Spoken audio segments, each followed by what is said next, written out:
Hey guys, and welcome to the Gumboot garden.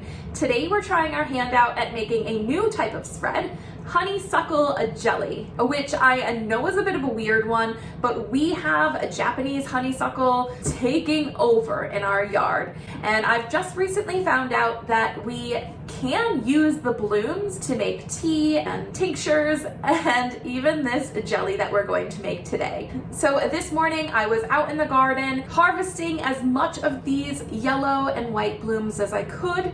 I even picked some of the unopened blooms because I had read that the Japanese prefer these because they have a bit more of the nectar and goodness in them. And we're gonna start to brew this tea. In New Zealand, Japanese honeysuckle is considered a very invasive weed, and as you can see, it is actually climbing up the trees at the side of our yard, so I can certainly see why they consider this to be a weed. But while we have it here, I am going to try and take advantage of it, and it is fully in bloom right now. While doing my research, I found that the Japanese use it for fighting off flu and cold symptoms, but also to help soothe a sore throat and to help with a chapped or irritated skin. So we can use this honeysuckle in a tea form, tincture, or even as a lotion or balm. Once we have all of our flowers picked, the very first thing we need to do is to make a honeysuckle tea.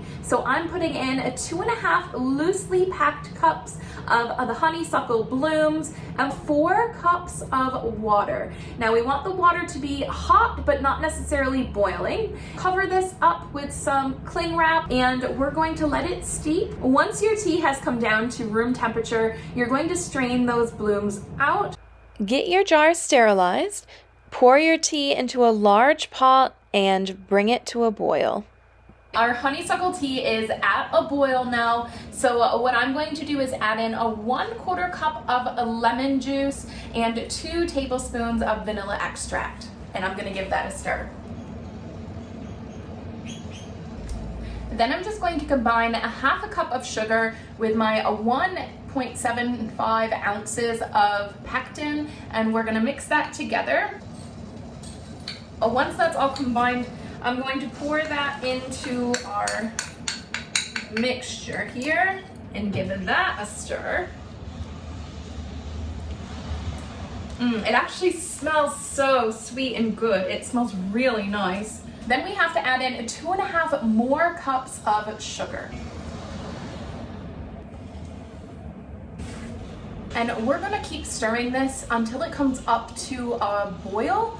We'll let it boil for 1 minute, then we're gonna shut it off and get it into these jars.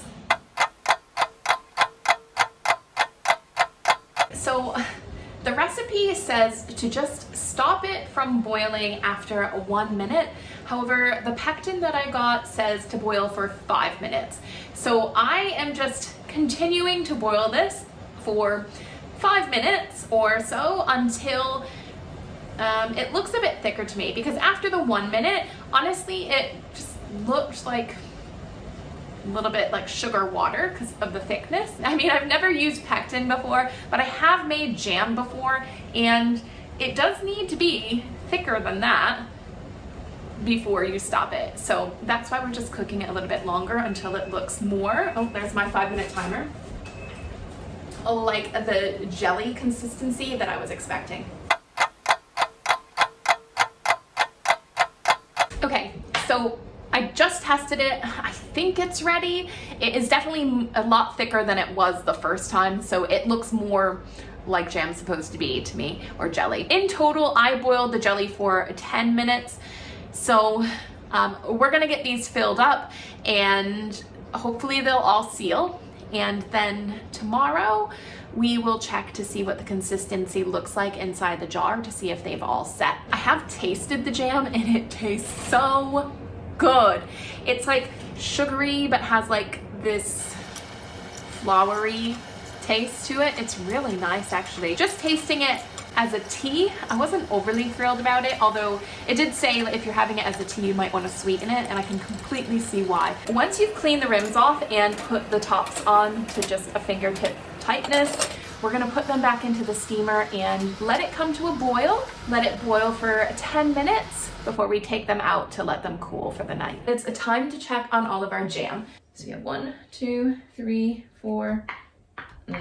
Okay, so I kind of thought that this one wasn't going to seal because I have had trouble with these jars sealing, but also because it's not full. What I am noticing is that if you look, it is jelly-like down here, but it's still a bit liquidy. If you are making this, don't go by my 10 minutes. It definitely needs more than 10 minutes to kind of get to the consistency that we want it to be. Just be your own judge. Maybe 15, 20 minutes would have done it. Jam does do better after time. So we will taste this today, but the jam will get better as it just kind of sits and rests for a few months. So I am going to open up this one because it didn't seal properly. We need to make sure that we are eating it. I'm also thinking that if you keep it in the fridge, this will solidify a bit more and it will be more of like a jelly-like substance. I'm just going to try a little spoonful and let you know how it tastes. Oh, so it is actually coming out like jelly. So maybe it is better than what I thought. So that's good. But let's give it a taste. Wow, that's sweet. It's really sweet, but it has a nice like flowery aftertaste. All right, let's give this a bite.